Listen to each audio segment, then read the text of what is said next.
back. We're back. Hi. Welcome to our woke workshops part 2. Oh shit! Oh my god. Okay, so All right. So welcome. We are doing this workshop on worthiness. So what is going to happen every single week? We're going to give you we're going to give you a woke workshop. Each one is going to be a snippet of part of a module of our program. So where does the question of our worthiness come from, especially as women? Where your worthiness issues have come from. Think about the language that your mom used when she talked about herself. Was she always saying, I'm not enough? Was she always using words that mean that, but aren't those exact words? You know, I made this horrible mistake, or I wish I could be like this person, or I wish I could do it better, or if only I was smarter, if only I was prettier, if only I was skinnier. when we're even in the womb, like we genetically have like the makeup of our mothers or grandmothers and so on of their genetic makeup and their wounds. So it's like that's being passed on to us. We're also being conditioned. It's like, you know, of course we're going to struggle with some issues of feeling like we're not enough. We both have them. They're very unique to each gender. Women grow up being told that they're not as good as men, or that they're not enough because they have the wrong body type, or maybe they're eating too much or too little. Maybe they're not as smart as or as successful as their brothers or their uncles. Maybe attention means love in their family and the attention is given to the brothers. Maybe love is seen as a competition. There's so many different variables for women as we grow that 99% of us struggle with. Right. Men, on the other hand, have the issue of being manly enough. And if they're ever compared with a girl, then they feel like they're not manly enough or not masculine enough, not strong enough, especially if they exhibit any kind of emotion or sensitivity. If they're seen as feminine in any way, then they don't feel like they're good enough. There's also a success component in there, or an athletic component. I get to the bottom of it so you can go to the very, very deepest root of where you started to believe that and stop and change it. And our pain is in our worthiness wound. So the thing is that unfortunately, mindset, like reading a bunch of books and going to a bunch of seminars and trying to like logically figure out like how do I fix this is not going to work. Mindset will not heal a worthiness wound. We actually have to go into the pain. That's where our power is, when we go into the wound and we actually feel it and we actually like access it and figure out, where is this? What is it? What is it that I'm feeling that I'm not feeling worthy of? And when we can actually get into that and feel it, then we can actually feel it and we can access our power, which is what we want. We want to feel like we are worthy. We want to feel powerful. We want to feel all these good, high vibing emotions. Is we start with a meditation that literally brings you back to those core memories where you felt responsible for someone else's emotions or something that happened in your family, where you felt that you were the cause of something bad that happened.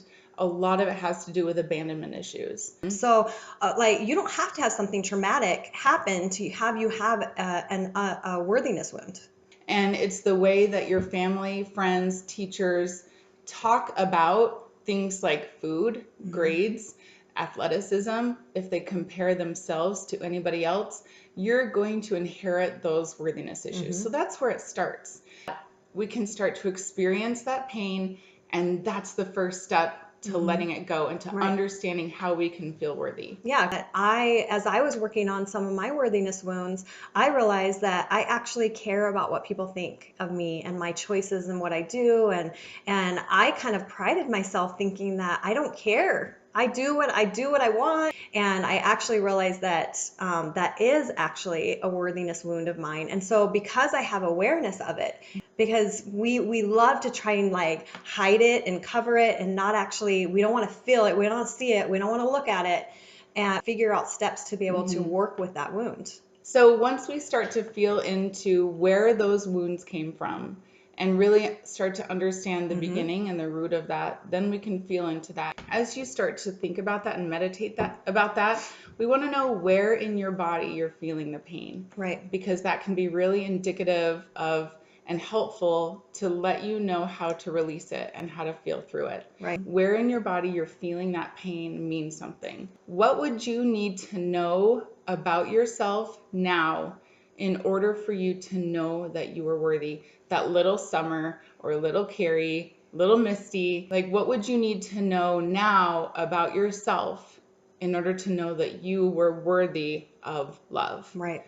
And really the thing is that we are always worthy. We have always been worthy. We will always be worthy. It's just a matter of like, unraveling all of those beliefs that we have and conditions that we've been conditioned with our mothers and our fathers and the people around us that have made us feel like we're not worthy. We have to feel into our body. Where does it feel? Do I feel it in my heart? Do I feel it in my stomach? Do I feel it like in my upper chest? The more that we can start connecting into our bodies and actually start listening to what is my body telling me.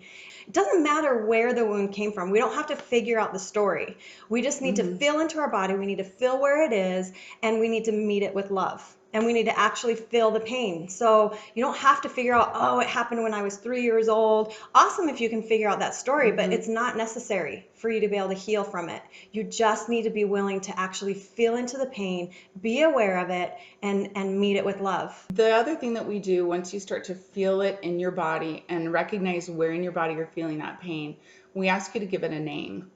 So what emotion is going with that feeling? Is it fear? Is it anxiety? And then we ask, what does little Kari or little Summer fear? Yeah. And let's delineate between your belief and the truth. So we'll use Nancy as an example. Let's say Nancy is feeling a lot of restriction in her chest when she starts to think about her unworthiness. And we can ask, okay, that's where you're feeling it. Give it a name. It's fear. Okay, so what is it that little Nancy is afraid of? What is it that is the truth about little Nancy? And what is this belief that we've started to like falsely embody about little Nancy? Right.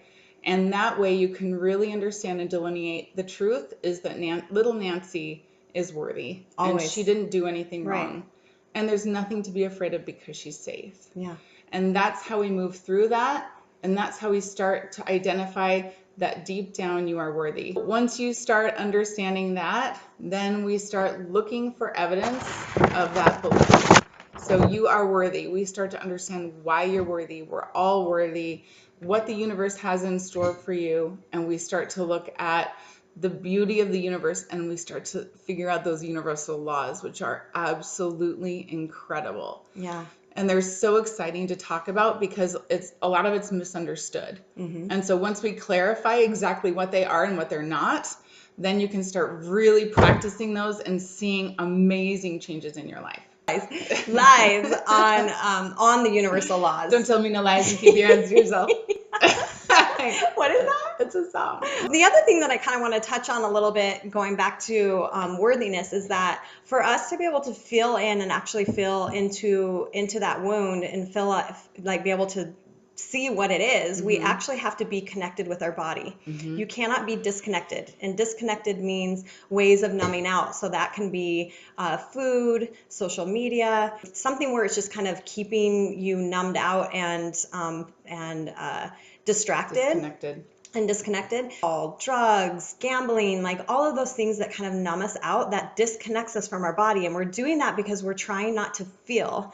And that is the only way that we can heal these wounds. And they don't go away. Just because you numb them out, like trust us, like Summer and I tried. We both spent many years with eating disorders trying to numb out our emotions with that fear of thinking if we feel these emotions, we won't be able to handle it, and it'll actually like destroy us by feeling those emotions. And until we finally surrendered to it and actually felt into the pain that was stuffed and locked down super deep within us, that's when we actually were able to work on our healing and be able to move through. Yeah, and be able to literally overcome eating disorders, which it's something that, Hashtag truth. Something that has been for years told that it's impossible to be able to overcome, but we're starting to realize now that just a form of, numbing, and that it can be, these addictions actually can be overcome as long as you're willing to do the work, which is feeling into everything. When you're using a substance to be able to numb out, and when you're using it to just enjoy. And you just know it. You know deep down when it's some kind of an issue. Then you know that there's a deeper issue. Right. And you know that that's something that we have to look at and that you have to feel into. And it's okay if you start with 2 minutes a day feeling into that. It's all right. Yeah. But we'll work on it with you. We'll practice with you until you get to a point where you're able to move through those emotions and where you feel like you can move through them and then get to the other side instead of get stuck there or want to numb it out. But I know when I first started actually, realizing I need to feel some of my emotions, I didn't know. I had no idea. I'm like, I don't know. I want to binge. Why do I want to binge? I don't know why, because I was so good at not feeling. I was so good at numbing. So be gentle with yourself when you start going into this. Realize that you actually might, even if you have the best intentions, it might be a real struggle for you to even be able to access any kind of emotion because you've been so good at numbing it. That's okay. That's okay. And that the more that you're consistent with it and actually like really putting in the effort to try to feel into it, you will eventually go, oh, okay, I'm feeling angry. I'm feeling sad. I feel, I feel that in my chest. I've never felt something there before. Oh, I feel it in my stomach. And it's a beautiful process and it's so worth it. And that's what we want to leave you with tonight is that you are worth it. Yeah. You are worth taking a risk on. You are worth investing in. So worth it. You are worthy and you are amazing. You are safe and you are supported and you are worth investing in support for you so that you can be able to heal, that you can feel into who you really are and become who you really are and who you've always wanted to be. Yeah. We love you. Yeah. And we want you to know that we are here for you. We have obviously a program that we just think is just phenomenal, but just know that you can message us. If you have any kind of a question, we love answering and giving any kind of like support and feedback that we can. So please do not hesitate. Contact us if you're needing any type of support. We are here for you. This is like what we're here for. This is our passion and our purpose. Is to be here and we for love you it. and to help you. Love it. And know that you are safe, you are supported, you are worthy, you are amazing, and we love you. Okay. Hi, Sarah. Hey,